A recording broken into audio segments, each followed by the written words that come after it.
ओम साईराम मैत्रिणींनो, जयश्री फॅशन हबमध्ये मी जयश्री आपल्या सर्वांचं स्वागत करते। आणि ज्वेल नेकचा आज हा आपण फ्रंट पार्ट ड्राफ्ट करत आहोत।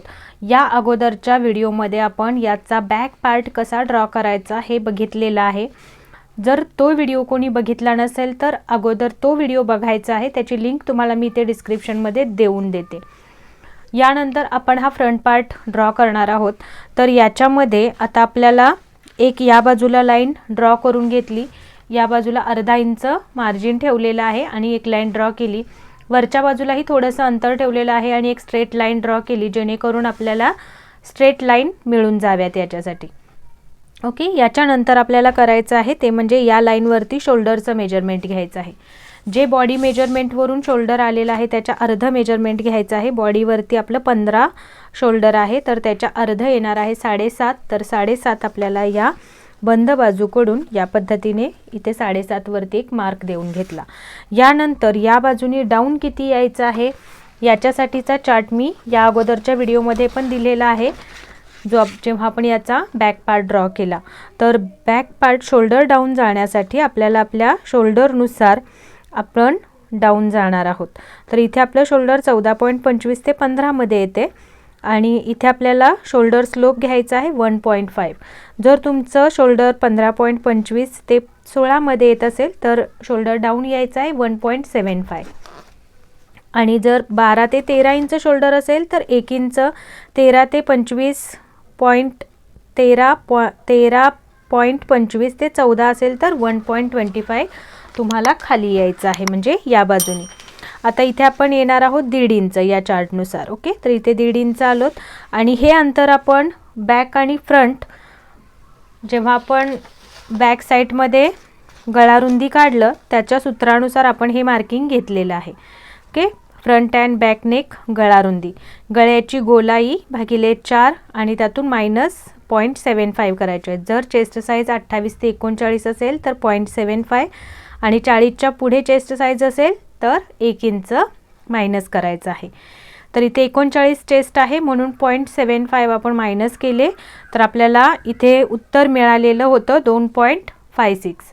तर हे मार्किंग आपण करायचं आहे या बाजूने। तर 2.5 आणि त्याच्या पुढे एक लाईन मार्क केलं, हा पॉईंट आणि हे तिरकं आलेलं मार्किंग लाईन देऊन ड्रॉ करून घेतलेलं आहे। ओके, यानंतर आपल्याला आर्महोलसाठी मार्किंग करायचं आहे किंवा चेस्ट लाईन मार्क करायची आहे। तर याच्यासाठी सूत्र काय आहे, छाती भागिले 6 अधिक 1 इंच। ओके, या अगोदर तुम्हाला त्याचा चार्ट दिलेला आहे जो आपण याचा बॅक पार्ट तयार केला त्यावेळेला। 39 भागिले 6 अधिक 1 इंच करायचं आहे, तर उत्तर आलेलं आहे 7.5। तर हे जे डाऊन आलेलो आहोत इथून खाली आपल्याला 7.5 मार्क करायचं आहे। तर बघा मी इथे मार्क केलं आणि ही लाईन आपण ड्रॉ करून घेतली, ही असणार आहे आपली चेस्ट लाईन। यानंतर आता आपल्याला मार्किंग पुढं इथंपर्यंत सगळं सेम आहे, जसं बॅकमध्ये होतं तसंच फ्रंटमध्ये। ओके, तर आता फ्रंटमध्ये काय चेंजेस होणार आहेत बघा। तर या आणि या जे आपण डाऊन आलेलो आहोत 1.5 इंच तिथून या चेस्ट लाईनपर्यंतचा टेप ठेवायचा आणि या पद्धतीने सेंटर मार्क करून घ्यायचा। ओके, आता फ्रंट पार्टमध्ये आपल्याला इथे आतमध्ये हा सेंटर का करून घेतला, कारण इथे आपल्याला एक्झॅक्टली आतमध्ये किती यायचं आहे हे ठरवायचं आहे। बॅक पार्टमध्ये आपण जेवढं शोल्डर होतं त्याच्या अर्धा इंच आत आलो होतो बरोबर, पण इथे फ्रंट पार्टमध्ये मात्र आपल्याला जेवढं आपलं इथे शोल्डर आहे त्याच्यापेक्षा 1 इंच आत यायचं आहे, कारण इथे आपला आतला आर्महोलचं आपल्याला मार्किंग करायचं आहे। जो आपला फ्रंटचा आर्महोल असतो तो आतून त्याची गोलाई देणं खूप गरजेचं असतं। जर ही गोलाई तुम्हाला प्रॉपर नाही देता आली किंवा हे आतमध्ये येणं प्रॉपर तुमचं अंतर नाही जुळलं तर मग फ्रंटमध्ये खूप चुन्या किंवा गुड्या निर्माण होतात, तर त्या होऊ नयेत याच्यासाठी आपल्याला आतमध्ये यायचं आहे 1 इंच। ओके, तर इथे मी टेप ठेवला आणि इथे आपण 7.5 घेतलं होतं, तर 7.5 मधून 1 मायनस केलं तर किती येणार आहे 6.5। तर 6.5 या पद्धतीने इथे येईल, त्यामुळे मी इथे एक मार्क देऊन घेतला। ओके, तर आता या मार्कमध्ये या पद्धतीने अशी एक तिरकी लाईन ड्रॉ करायची आपल्याला। ओके, यानंतर चेस्ट लाईनवरती मात्र जेवढं शोल्डर आहे त्याच्या अर्धा इंच मायनस करून मार्क करायचं. तर आता शोल्डर आहे आपलं 7.5, अर्धा इंच मायनस केलं तर 7 येणार आहे. 7 वरती एक मार्क केला. कोण्यातून आपल्याला आर्महोल क्रॉस मार्क करायचा आहे. चेस्ट साईज आहे आपली 39 आणि आपण फ्रंट पार्ट मार्क करतोय, तर आपल्याला 0.75 आपल्याला क्रॉसमध्ये जायचं आहे. तुमची चेस्ट साईज यामध्ये कोणत्या चार्टमध्ये येते बघायचं आहे आणि त्याच्यानुसार त्याच्या पुढचा फ्रंट आणि बॅक मध्ये जे क्रॉस मार्क दिलेला आहे तेवढं जायचं आहे. इथे आपण 0.75 क्रॉसमध्ये घेणार आहोत. तर या कोण्यातून आपल्याला असा टेप लावायचा आहे. तर हे मी 2चा पॉईंट इथे ठेवला तर 0.75 मला इथे मिळणार आहे. तर हे मार्क केलं आणि आता आपल्याला हा आपला फ्रेंच कर्व घ्यायचा आहे आणि ही जी तिरकी लाईन आलेली आहे या लाईनला आणि हा आपला ही चेस्ट लाईन ला टच झालं पाहिजे आणि हा पॉईंट पण त्याच्यामध्ये आला पाहिजे. ओके, तर या बघायचं आपल्याला हे सगळं कशामध्ये आपल्याला मिळते आणि हे मिळाल्यानंतर आपल्याला हा असा राऊंड शेप ड्रॉ करायचा आहे. इथे जर तुमचा कोना निर्माण होत असेल तर तुम्हाला इथे थोडासा राऊंड शेप देऊन घ्यायचा आहे. ओके, तर या पद्धतीने आपला फ्रंट आर्म होलचा शेप ड्रॉ झाला. आता इथे आपल्याला चेस्टचं मार्किंग करायचं आहे, बरोबर, चेस्ट लाईनवरती. आता इथे मात्र एक बदल आहे, तो इथून पुढच्या तुम्ही सगळ्या ब्लाउजांमध्ये घ्यायचा आहे. तर काय आहे तो, तर जेव्हा पण तुम्ही या मेथडनी ब्लाऊज कट करणार आहात त्यावेळेला प्रॉब्लेम काय येत होते की फ्रंट साईडमध्ये खूपच कमी, म्हणजे हा जो गोल आहे आर्महोलचा तो कमी मिळत होता. तर तो का मिळत होता, तर प्रॉपर इथे लूजिंग ॲड होत नव्हतं आणि त्याच्यामुळे मग हा इथला पार्ट कमी तयार व्हायचा आणि बॅक साईडचा पार्ट जास्त तयार व्हायचा. त्याच्यामुळे बऱ्याच मैत्रिणींचं कन्फ्युजन झालं होतं. तर ते होऊ नये याच्यासाठी आपण काय करणार आहे इथून पुढच्या ब्लाउजांमध्ये, तर फ्रंट पार्टमध्ये जर तुमची चेस्ट साईज 28 ते, तुम्हाला मी चार्ट देते, या चार्टची तुम्ही इथे प्रिंट काढून घ्यायची आहे. ओके, तर हा आहे आपला चार्ट, ब्लाऊज पुढील भागातील losing chart, front losing chart असंही म्हणा. तर चेस्ट राऊंड, छाती घेर. ओके, तर जर तुमचा छाती घेर 28 ते 35 मध्ये येत असेल तर तुम्हाला फ्रंट पार्टमध्ये लूजिंग घ्यायचं आहे 2 इंच आणि 35 पेक्षा जास्त चेस्ट साईज असेल 35.25 पासून पुढे तर तुम्हाला फ्रंट पार्टमध्ये लूजिंग ॲड करायचं आहे 3 इंच. क्लिअर, इथे आपली चेस्ट साईज आहे 39, तर आपण याच्यामध्ये लूजिंग ॲड करणार आहोत 3 इंच. तर चेस्ट आहे आपली 39 प्लस 3 इंच लूजिंग आणि मग त्याला भागिले करायचे आहेत 4, तर उत्तर येणार आहे 10.5. तर हे घ्यायचं आहे आपल्याला 10.5. इथे बंद बाजूकडून 10.5 जिथे येणार आहे तिथे आपल्याला एक मार्क देऊन घ्यायचा आहे आणि त्याच्या पुढे 1.5 इंच शिलाई मार्जिन. तर बघा इथून पुढे 1.5 इंचावर एक मार्क केलं आणि हा असणार आहे आपला पॉइंट. आता आपल्याला इथून गळा रुंदी मिळालीच आहे, त्यानंतर शोल्डर डाऊनही झालं.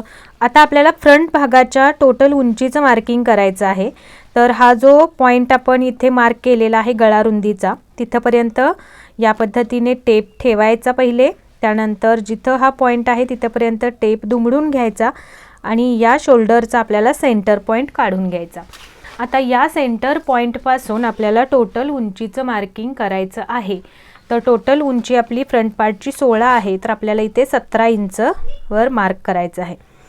तर बघा या पद्धतीने टेप ठेवला आणि टोटल उंची 17 वरती इथे मार्क केलेली आहे. तर इथे एक लाईन आपण ड्रॉ करून घेऊया खाली, जी असणार आहे आपली कंबर घेराची लाईन.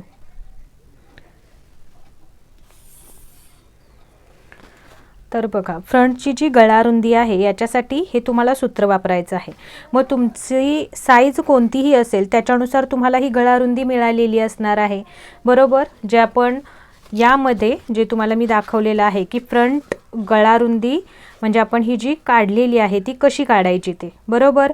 तर या सूत्रानुसार तुम्हाला गळा रुंदी मिळून जाणार आहे आणि जशी तुमची चेस्ट जास्त असेल कमी असेल त्याच्यानुसार तुमची ही गळा रुंदी सुद्धा कमी किंवा जास्त असणार आहे, जी तुमच्या साईजनुसार तुम्हाला मिळालेली असेल. क्लिअर. तर याच्यानुसार किंवा बघा ही मिळालेली असणार आहे, त्याच्यामध्ये तुम्हाला 0.75 प्लस करायचं आहे. 0.75 हे तुमची साईज कोणतीही असो त्याच्यामध्ये कंपल्सरी तुम्हाला हे प्लस करायचं आहे. तर आता इथे आपल्या या पार्टमध्ये किंवा याच्यामध्ये गळा रुंदी आलेली आहे 2.56, तर त्याच्यामध्ये मी प्लस 0.75 केलं तर उत्तर आलेलं आहे 3.31. तर हे मी मार्क करणार आहे 3.3 सूत. कुठे? तर या लाईनपासून आपल्याला जी स्ट्रेट आपण आडवी लाईन ड्रॉ केली आहे तिथून 3.1 सूत यावर आपल्याला इथे मार्क करायचं आहे. सॉरी 3.3 म्हणजे 3 आणि त्याच्यापुढे 3 सूत आपण ड्रॉ करूया. 1 2 3 सूत. ओके, तर इथे मार्क केलं तर थोडंसं पुढं जाऊन आपल्याला 3.3 सूत इथं एक मार्क केलं. आता हे 2 पॉईंट आपल्याला जोडून घ्यायचे आहेत. ओके, आणि हे जितकं आलेलं आहे तेवढंच खाली मार्क करायचं. हे किती आहे आपलं 2.6 मार्क केलं.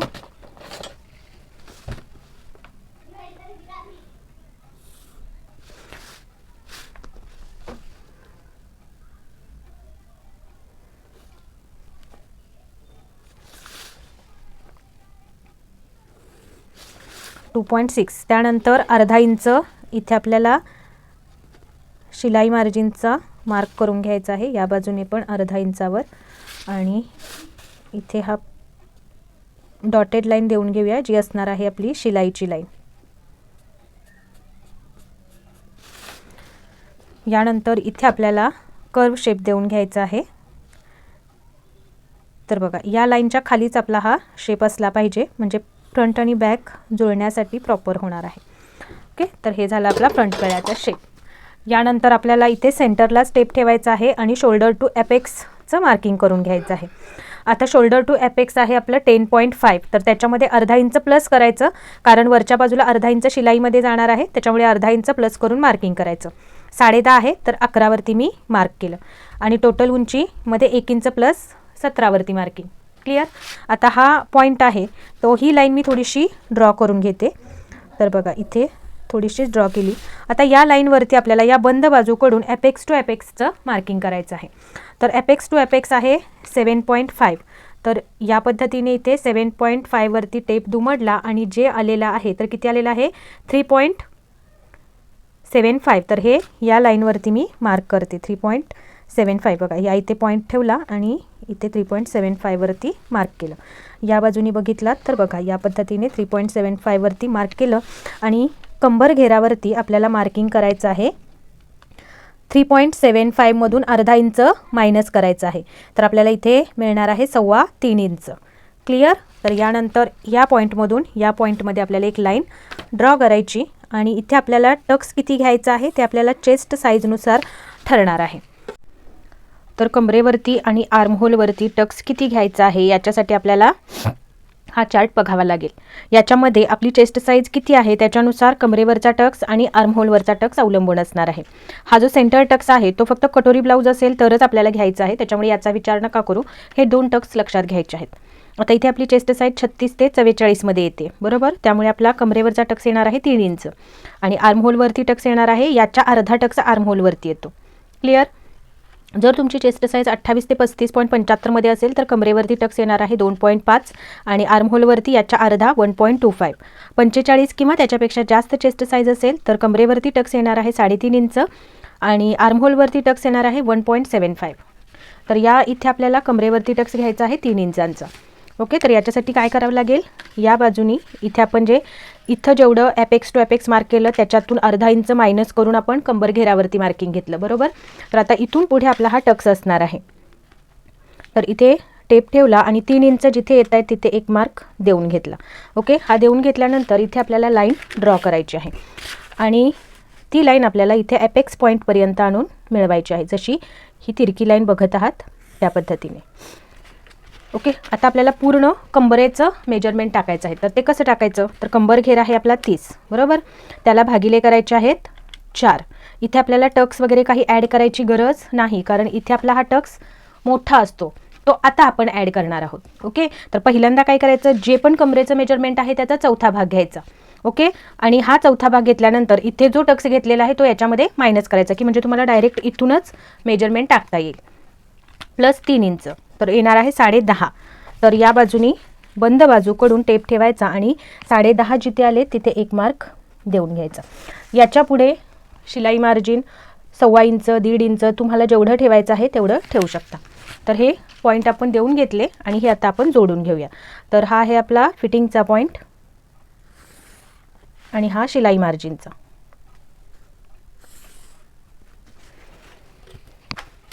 इथंपर्यंत क्लिअर झालं. आता हा पॉईंट तुम्हाला बऱ्याच व्हिडिओमध्ये हा टक्स कसा घ्यायचा आहे हे मी डिटेलमध्ये सांगितलेलं आहे. कारण बघा की जेव्हा आपण इथे टक्स घेणार आहोत त्यावेळेला आपल्याला असाच टक्स घेऊन चालणार नाही, कारण आपली बॉडी शेपमध्ये असते. बरोबर, आपली बॉडी कशी आहे म्हणजे याचा शेप असतो तो या पद्धतीने येतो. बरोबर, डायरेक्ट असा आहे का आपल्या बॉडीचा शेप? नाही ना, म्हणजे चेस्टचा. तर त्याच्यामुळे काय होणार आहे, आपल्याला या पद्धतीने जर शेप घ्यायचा असेल तर इथे थोडासा कर्व देऊन घेता आला पाहिजे आपल्याला, तरच इथे आपल्याला ब्लाऊज परफेक्ट बसणार आहे. त्याच्यामुळे काय करणार आहे, इथे शेप कसा घ्यायचा हे बघूयात. याच्यासाठी अगदी इथे सुद्धा मी डिटेलमध्ये सांगितलेला आहे. याच्या अगोदरच्या व्हिडिओमध्ये सुद्धा म्हणजे हा जो पॉईंट आहे तो खूपदा आपला झालेला आहे, कशा पद्धतीने मार्किंग घ्यायचं असतं ते. या लाईनचा सेंटर पॉईंट घेतला, पुन्हा सेंटर पॉईंटपासून खालच्या पॉईंटपासून त्या लाईनचा सेंटर पॉईंट घेतला आणि त्यानंतर ॲपेक्स पॉईंट टू सेंटर जो लाईनचा काढला होता तिथंपर्यंतच्या लाईनचा आपल्याला सेंटर पॉईंट काढून घ्यायचं आहे. म्हणजे टोटल आपल्याला इथे 3 पॉईंट मिळाले या लाईनवरती. कमरेकडच्या बाजूकडून खालच्या पॉईंटपासून आपल्याला अर्धा इंच बाहेर जायचं आहे. सेंटरच्या पॉईंटपासून 0.25 बाहेर जायचं आहे आणि इथे आपल्याला या पद्धतीने लाईन्स ड्रॉ करायच्या आहेत. पहिली लाईन स्ट्रेट येईल, त्यानंतर या पद्धतीने थोडी तिरकी आणि ही लाईन याच्यामध्येच मिळवायची आहे. आणि इथून थोडासा आपल्याला कर्व शेप घ्यायचा आहे, कारण इथे कर्व शेप घेतला तरच आपल्याला इथे प्रॉपर शेप मिळू शकणार आहे. ओके, तर इथला शेप घेताना आपण या बाजूने शेप देताना सुद्धा हा थोडासा आपण व्यवस्थित करून घेणारच आहोत. तर इथे बघा, जर तुम्हाला हाताने देणं शक्य नसेल तर या पद्धतीने शेपपट्टीचा वापर जरूर करा. आणि इथे जो आहे हा आता कोना निर्माण होऊ नये याच्यासाठी काय करायचं, हा असा कर्व व्यवस्थित आतमधनं देऊन घ्यायचा. तर हा आपला प्रॉपर शेप रेडी झालेला आहे. आता आपल्याला चेस्ट लाईन म्हणजे इथे आर्महोलवरचा टक्स घ्यायचा आहे. तर आर्महोलवरती टक्स किती, इथे 3 इंच आहे तर त्याच्या अर्धा इकडे आला पाहिजे. तर 1.5 इंचाचा जो पॉईंट आहे तो आपल्याला या चेस्ट लाईनवरती ठेवायचा आणि या आर्महोलला तो कुठे मॅच होतोय बघायचं, तिथे 1 पॉईंट देऊन घ्यायचा. ओके, त्यानंतर 1.5 इंचापर्यंत टेप आपला असा दुमडायचा. तर उत्तर किती येणार आहे आपलं, 1.25 इंच. बरोबर, तर 1.25 इंचाचा पॉईंट आहे तो इथे ठेवला याच्यावरती आणि त्याच्या वरच्या बाजूला 1 पॉईंट देऊन घ्यायचा आहे. यानंतर ही लाईन आपल्याला ॲपेक्स पॉईंटमध्ये जो आता पॉईंट आपण काढला तो ॲपेक्स पॉईंटपर्यंत लाईन देऊन घ्यायचा आहे. याच्यानंतर अर्धा इंच खालून, बरोबर, अर्धा इंच खालून आपल्याला 1.5 इंच कुठे येतात बघायचं आणि तिथे मार्क करायचं. इथे मी टेप बरोबर 1 पॉईंट ठेवला अर्धा इंच खालून आणि त्यानंतर 1.5 इंच आपलं दिसत आहे आपल्याला इथे, तर इथे मार्क केलं आणि ही लाईन आपल्याला थोडीशी मोठी ड्रॉ करायची आहे. तर बघा, ती सुद्धा ॲपेक्स पॉईंटपर्यंतच आणायची आहे आणि ॲपेक्स पॉईंटपासून आपल्याला ही लाईन वरतीपर्यंत ड्रॉ करून घ्यायची. आता आपल्याला या ज्या ही लाईन आपली आहे आपल्याकडच्या बाजूची, म्हणजे हुकाय पट्टीच्या बाजूकडच्या लाईन्स आहेत त्या फिटिंगच्या बाजूकडच्या लाईन्स मॅच करून घ्यायच्या. तर या लाईनला आपण इथून इथंपर्यंत मोजायचं आहे. किती आहे, तर 5.25 आहे ही लाईन. तर इथून या पद्धतीने इकडे आपला हा पॉईंट घ्यायचा आहे आणि जिथं आपलं 5.25 येत आहे तिथे 1 मार्क देऊन घ्यायचा. ओके, तर ही झाली आपली या लाईन बरोबर ही लाईन मॅच. ओके, आता या लाईन बरोबर ही लाईन पण मॅच व्हायला पाहिजे, कारण ही स्ट्रेट आहे बघा, तिरकी. स्ट्रेट म्हणजे किंचित तिरकी आहे, पण ही लाईन कशी आहे, ही पूर्ण कर्व होऊन गेलेली आहे. जेव्हा हा टक्स याबरोबर तुम्ही शिलाई कराल त्यावेळेला साहजिकच हे जुळणार नाही आहे दोन्ही पॉईंट. का तेही बघा. आता हे अंतर किती आहे, 6, आणि हे अंतर जर तुम्ही टक्सचं गेलात मोजायला तर हे किती आहे, 5.25 इंच, म्हणजे 1.25 इंच जास्त आहे. तर हे जुळेल का याच्याबरोबर, नाही जुळणार ना. याच्याबरोबर जुळवून येण्यासाठी आपल्याला काय करायचं आहे, जेवढी ही लाईन आहे तेवढीच ही लाईन आपल्याला मोजून घ्यायची आहे. तर इथे आता ही लाईन आहे आपली 6, म्हणून इथे आपण हा पॉईंट आपल्या टेपचा ठेवायचा.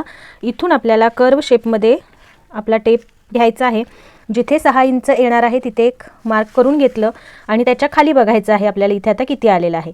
तर एक वरती लाईन ठेवली तर इथे बघा बरोबर पाऊण इंच एक्स्ट्रा आलेलं आहे, अर्धा आणि पाऊण इंच. तर जेवढं इथं आलेलं आहे तेवढंच अंतर तुम्हाला इथे घ्यायचं आहे, खाली यायचं आहे तुम्हाला. कारण इथे जेव्हा आपण टक्स देऊ त्यावेळेला इथून अंतर खाली येणार आहे, म्हणजे हा आर्महोल कमी होणार आहे आणि तो जुळायला पण पाहिजे आपल्या आर्महोल बरोबर. त्याच्यामुळे काय करायचं आहे, जेवढं इथं अंतर येणार आहे, आता हे अंतर तुमचं साईजनुसार कमी जास्त असणार आहे. जेव्हा तुमची चेस्ट साईज 32-34 असेल त्यावेळेला इथलं अंतर तुमचं अर्धा इंच असेल. 36-38 त्यानंतर 40 साईजमध्ये साधारण हे अंतर पाऊण इंच असतं आणि त्याच्याही पुढे गेला तर हे अंतर आहे, कारण हा टक्स जसा जसा मोठा होत जातो तसा तसा हा कर्व शेप पण मोठा होत जातो आणि त्याच्यामुळे हे अंतर जास्त होत जातं. काही 1 इंचसुद्धा काही वेळेला अंतर येऊ शकतं. ओके, तर आता इथे जेवढं आलेलं आहे तेवढंच आपल्याला इथे घ्यायचं आहे, तेवढंच आपल्याला इथे घ्यायचं आहे आणि याच्या दुप्पट आपल्याला या लाईनवरती घ्यायचं आहे, इथे कमरेकडच्या बाजूनी वरती.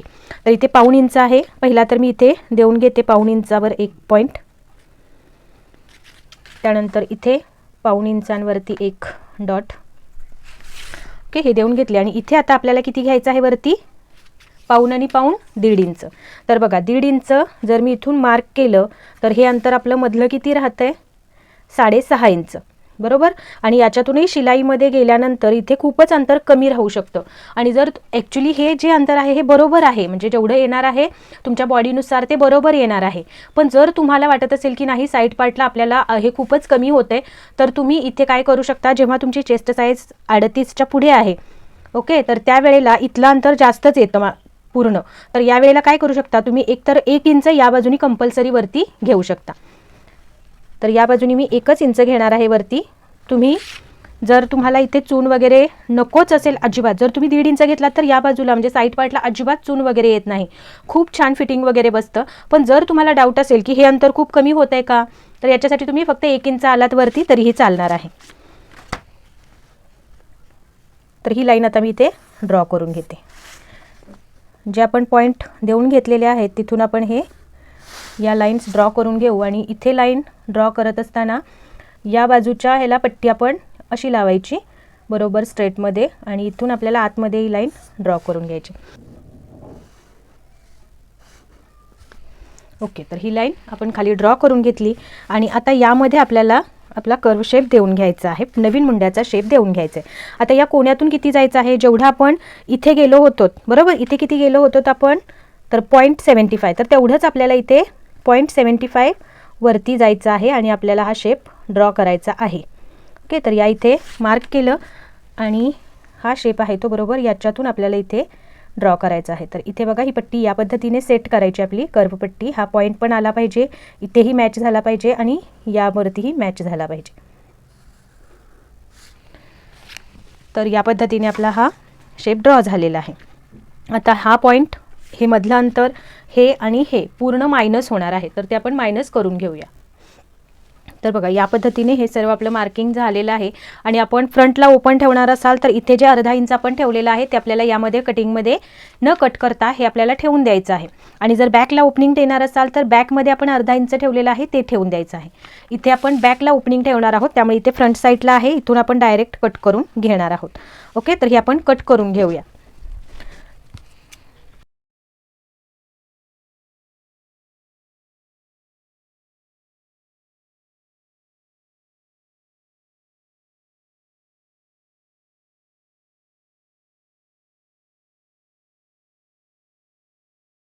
आता आपल्याला हा टक्स मायनस करायचा आहे. तर टक्स मायनस करण्यासाठी बघा या पद्धतीने जिथे आपली ही लाईन आलेली आहे त्याच लाईनवरती आपल्याला फोल्ड घडी घालायची आणि ती घडी आपल्याला या पद्धतीने इकडे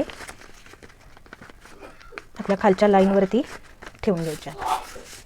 बघा इथे आता बरोबर या पद्धतीने आपली ही फोल्ड झाल्यानंतर हा आर्महोलसुद्धा आपला प्रॉपर आलेला आहे. ओके, तर या पद्धतीने झाल्यानंतर आता आपण हे इथे पिनअप करून घ्यायचं किंवा तुम्ही ते चिटकवून घेतला तरीही चालणार आहे. आता हा फ्रंटचा गळाही आपण कट करून घेऊया.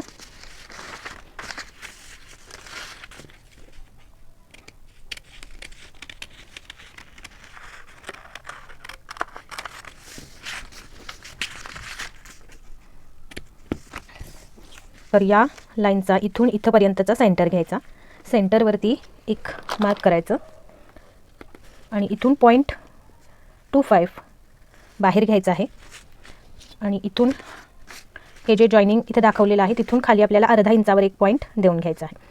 तर बघा इथे अर्धा इंचावर एक पॉईंट देऊन घेतला आणि ही शेप पट्टी आहे ती आपल्याला अशी ठेवायची की जास्त पण इथे असा मोठा कर्व नाही घ्यायचा आहे. बघा या पद्धतीने घ्यायचा आहे. इथे तुम्ही जेव्हा ही शेप पट्टी ठेवाल त्यावेळेला हा शेप तुमचा असा आला तरी चालणार आहे. इथे थोडंसं तुमचं हे 0.25 इतकं मायनस होणार आहे, तरच हा तुमचा असा व्यवस्थित शेप तयार होणार आहे. ओके, तर ही पट्टी अशी ठेवून घेतली आपण आणि याला आता आपण इथे ड्रॉ करून घेऊया.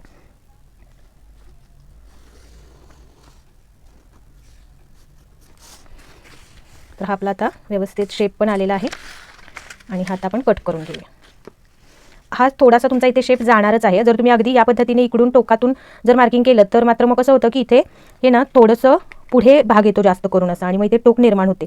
तर टोक निर्माण नाही झाली पाहिजे अशा पद्धतीने आपल्याला इथे शेप द्यायचा आहे. ओके, तर हे बघा हे या पद्धतीने मी इथे कट करून घेते.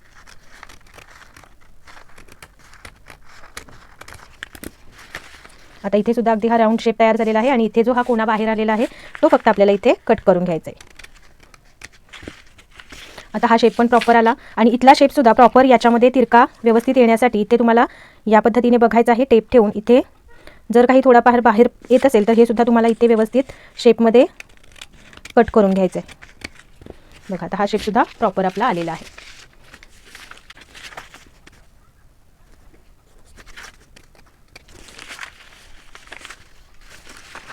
तर अशा पद्धतीने आपला हा चेस्ट 39 आणि फ्रंट अँड ओके, तर याच्यावरती सर्व लिहिलेलं आहे. आपला फ्रंट हाईट, बॅक हाईट, त्यानंतर शोल्डर टू ॲपेक्स ही सर्व मेजरमेंट याच्यावरती लिहून ठेवली. आता हा जो पार्ट आहे तो आपल्याला बॅक पार्ट बरोबर जुळवून पण बघायचा आहे. तर हे आपण बाजूला ठेवूया. आता याच्यामध्ये आपल्याला फक्त हा प्रिन्सेस कटचा पोर्शन लागणार आहे आणि हा आहे आपला बॅक पार्ट. ओके, तर हा बॅक पार्ट ज्यांनी कोणी बघितला नसेल त्याची लिंक तुम्हाला डिस्क्रिप्शनमध्ये देऊन ठेवते. पहिल्यांदा हा तुम्ही ड्रॉ करा किंवा फ्रंट पार्ट ड्रॉ केल्यानंतर हा पार्ट ड्रॉ केला तरी चालणार आहे. ओके, तर हा पार्ट आता याचा प्रिन्सेस कटचा पोर्शन आपण घेतला. जेव्हा फ्रंट आणि बॅक दोन्ही पॅक असतात त्यावेळेला जेव्हा तुम्ही बॅक साईड बरोबर फ्रंट पार्ट मॅच करणार आहात त्यावेळेला इथून खाली तुम्हाला अर्धा इंचांवर मार्क करायचं आहे. ओके, तर या बाजूने मी अर्धा इंचांवर एक मार्क केलं आणि इथे आपल्याला बघा या बाजूला पट्टी अशी ठेवायची आणि इथे लाईन जशी येते आहे तशी आपल्याला इकडे ड्रॉ करायची आहे. ओके, तर या लाईनवरती इथे आपल्याला हा प्रिन्सेस कटचा जो पार्ट आहे तो मॅच करायचा आहे. इथे मॅच केल्यानंतर या लाईनला खाली तो मॅच करायचा. तर बघा या पद्धतीने हा इथे मॅच होईल. इथे मॅच झाल्यानंतर इथे तुम्हाला एक लाईन ड्रॉ करून घ्यायची आहे. आता हा जो आहे तो आपण बाजूला ठेवून देऊया. आता पहिला तर हा आर्महोलचा शेप आपण याच्याबरोबर मॅच करून घेऊया. तर आर्महोलचा शेप बघा या पद्धतीने इथे आर्महोल सेट करायचा आणि खालच्या बरोबर या लाईन बरोबर इथून आपल्याला हा आता मॅच करून घ्यायचा आहे. तर बघायचं कसा होतोय. पहिल्या शेपमधूनच पुढे आपला हा शेप व्यवस्थित जातोय का, नसेल थोडा इकडून घ्यावा लागत असेल तर घ्यायला तरी चालणार आहे. तर बघा हा या पद्धतीने होईल. तर इथे थोडासा आपल्याला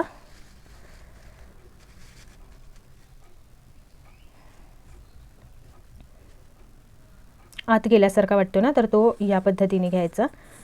ओके, हा बाहेरचा नाही कट करायचा आहे, वरच्या बाजूचा आहे तो आपल्याला कट करायचा आहे.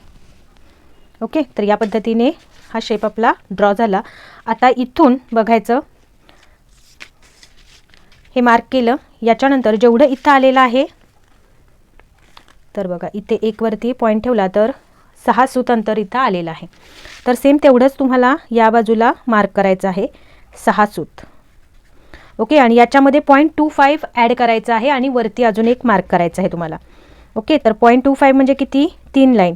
तर इथे जर मी हा पॉईंट ठेवला तर 2 सूत, सॉरी 1 2 0.25, तर इथे हे मार्किंग येईल. आता हे मार्किंग आणि हा जो आलेला पॉईंट आहे हे पहिला मॅच करून बघायचं. तर इथे आपण या पद्धतीने ही पट्टी ठेवली तर बघा ही लाईन आपली अशी येते, बरोबर. आता इथंपर्यंत आपल्याला अंतर किती पाहिजे, टोटल बॅक साईडची लेंथ तर 14 इंच आपल्याला तयार हवी आहे, बरोबर. तर इथे आपल्याला टोटल 15 इंच यायला पाहिजे, तर ती इथून मोजायची आहे. तर या बाजूने इथला आपण शोल्डरचा सेंटर घ्यायचा. शोल्डरचा सेंटर घेतल्यानंतर इथे एक मार्क करायचा आणि या पॉईंटपासून खाली आपल्याला 15 इंच कुठे येत आहेत बघायचं. तर बघा इथे जेव्हा आपण ही लाईन घेऊ त्यावेळेला हे थोडंसं 15.25 वरती येते आपलं. ओके, जेव्हा आपला पॅक नेक असतो त्यावेळेला अंतर बॅक साईडला अर्धा इंच एक्स्ट्राच असलं तरीही बरोबर येतं, कारण शोल्डरवरती आपला ब्लाऊज वरती येतो ना, त्याच्यामुळे हे अंतर जर तुमचं 15.25 आलं तरीसुद्धा तुम्हाला हा ब्लाऊज अगदी परफेक्ट होणार आहे. म्हणजे आपल्याला जेवढं हवं होतं तेवढं मिळालेलंच आहे, बरोबर. जर 15 येत आहे तर 15वरती मार्क करून तुम्ही इथे मार्किंग घेतला तरीही चालणार आहे. जर नसेल, जे आलेलं आहे त्याच्यानुसार तुम्हाला घ्यायचं असेल तरीसुद्धा ओके आहे.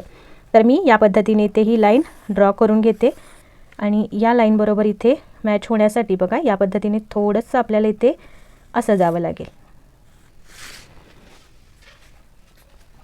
म्हणजे ही लेंथ आपली बॅकला शॉर्ट पण होणार नाही आणि इकडे साईड पार्टला पण शॉर्ट होणार नाही, अगदी प्रॉपर तयार होणार आहे. तर या पद्धतीने इथेही मी सर्व मेजरमेंट्स लिहून घेते. आता याच्यामध्ये आपण बॅक ओपन ठेवणार आहोत, त्याच्यामुळे या साईडला इथे पूर्ण अर्धा इंच मार्जिन तुम्हाला ॲड करायचं आहे. इथे मी ऑलरेडी अर्धा इंच ठेवलेलं आहे. तुम्ही जर ठेवलं नसाल तर कटिंगच्या वेळेला इथे तुम्ही असं प्लसमध्ये चिन्ह देऊन ठेवा, की जेणेकरून तुम्हाला लक्षात राहील जेव्हा तुम्ही बॅक ओपन ब्लाऊज करणार आहात त्यावेळेला इथे अर्धा इंच मार्जिन ॲड करायचं आहे. अदरवाईज तुम्ही जर इथे ऑलरेडी ठेवलेलं असेल तर तुम्ही इथे पुन्हा असा प्लस चिन्ह देण्याची गरज नाही. ओके, तर आता हे आपण कट करून घेऊया.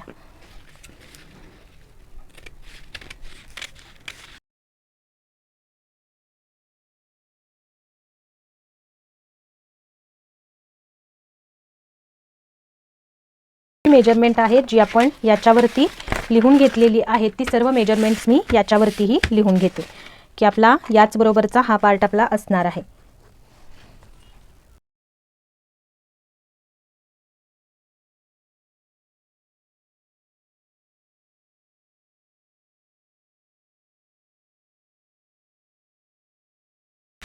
तर हे सर्व मेजरमेंट्स मी यावरतीही लिहिले, याच्यावरतीही लिहिले आणि याच्यावरतीही लिहिले. तर बघा आता मी तुम्हाला याचा आर्महोल मोजून दाखवणार आहे. आर्महोल आपला टोटल किती आहे? 18 इंच. तर अर्धा आपल्याला या फ्रंट पार्टमध्ये आणि अर्धा बॅक पार्टमध्ये यायला पाहिजे, बरोबर. तर तो येतोय का? बॅक पार्टमध्ये तर मी तुम्हाला मोजून दाखवला की 9 इंच आपला आलेला आहे. तर फ्रंट पार्टमध्ये आपला येतोय का ते बघायचं आहे. तर बघा या पद्धतीने असा हा आपला इथे पार्ट ठेवून घेतले आपण. आता याच्यामध्ये बघा शिलाई मार्जिन आपण इथे ॲड करणार आहोत, त्याच्यामुळे ते कटिंगच्या वेळेला ॲड करायचं आहे. आणि ते कुठे करायचं आहे? जिथे तुम्हाला मी इथे प्लस त्या ठिकाणी तुम्हाला शिलाई मार्जिन ॲड करायचं आहे अर्धा इंच. ओके, या बाजूला पण इथे तुम्हाला ॲड करायचं आहे अर्धा इंच. आणि हा फ्रंट पार्ट आहे. जर तुम्ही पॅक ठेवणार असाल तर या बाजूला जे अर्धा इंच दिलेलं आहे ते तुम्हाला इथे फोल्ड करून घ्यायचं आहे आणि मग मार्किंग करायचं आहे. आणि जर तुम्ही इकडे फ्रंटला ओपन ठेवणार असाल तर मात्र मग तुम्हाला हे ओपन करून घ्यायचं आहे, म्हणजे तुमचं हे शिलाई मार्जिन ॲड होईल. नसेल तर तुम्ही इथे असं प्लस देऊन ठेवला तरीही चालणार आहे. ओके, तर हा आहे आपला फ्रंटचा पार्ट.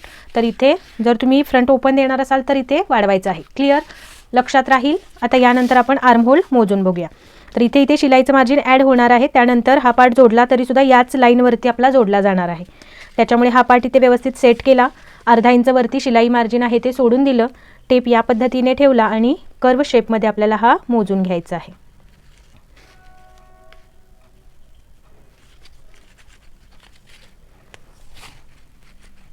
तर बघा फ्रंट पार्टसुद्धा आपला एक्झॅक्टली 9 इंचांवरती आलेला आहे आणि बरोबर आपला हा 10.5 इंच टोटल आहे शिलाई मार्जिन सहित. जसा आपला फ्रंट पार्टसुद्धा सेम तितकाच आलेला आहे, जो मी तुम्हाला पुन्हा एकदा मोजून दाखवते. तर इथे टेप ठेवला, या पद्धतीने राऊंडमध्ये हा मोजून घ्यायचा आहे. तर बघा इथे सुद्धा आपला हा एक्झॅक्टली 9 वरती आलेला आहे आणि इथे पण 10.5 आपलं एक्झॅक्टली आलेलं आहे इथून बघा. तर हा इथे मी टेप ठेवला आणि या पद्धतीने राऊंडमध्ये हा टेप या पद्धतीने मोजून घ्यायचा आहे. तर हा 9 वरती आणि हा टोटल 10.5 वरती आपला हा आलेला आहे. तर या पद्धतीने फ्रंट आणि बॅक आर्महोल 10.5 आहे. 10.5ची बाही कशी कट करायची याचा डिटेल व्हिडिओ आपण जेव्हा याच सिरीजमध्ये फोर्टक्स ब्लाऊज आणि कटोरी ब्लाऊज बघितलेला आहे त्यावेळी मी तुम्हाला ही बाही कशी कट करायची, जी आपली 10.5चीच आहे, म्हणजे हा राऊंड शेप 10.5चाच आहे त्या पद्धतीने. तर हे सुद्धा याचा व्हिडिओ आहे, त्याची लिंक तुम्हाला जरूर डिस्क्रिप्शनमध्ये देऊन ठेवते. तर बघा या पद्धतीने भेटला तर हा प्रॉपर आपला हा बाहीचा शेप जुळलेला आहे. आणि इथे सुद्धा ही बाही 8 वरती आणि 5 वरती, म्हणजे हे 5 वरचं मार्किंग हे 8 वरचं मार्किंग मॅच करून आपण ही बाही बनवलेली आहे.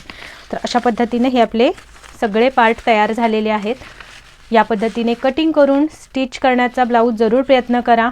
बाहीमध्ये जर काही तुम्हाला पफ बाही वगैरे घ्यायची असेल तर ती कशा पद्धतीने घ्यायची असते, पफ बाहीसाठी याच पॅटर्नचा वापर करून आपण पफ बाही कशी बनवू शकतो, किंवा जी आपली टी शर्ट बाही पॅटर्न आहे तिचा वापर करून आपण पफ बाही कशी बनवायची हे बघूयात. यामध्ये आपण याच्यात पफ बाहीच घेऊया की कशा पद्धतीने घेता येईल.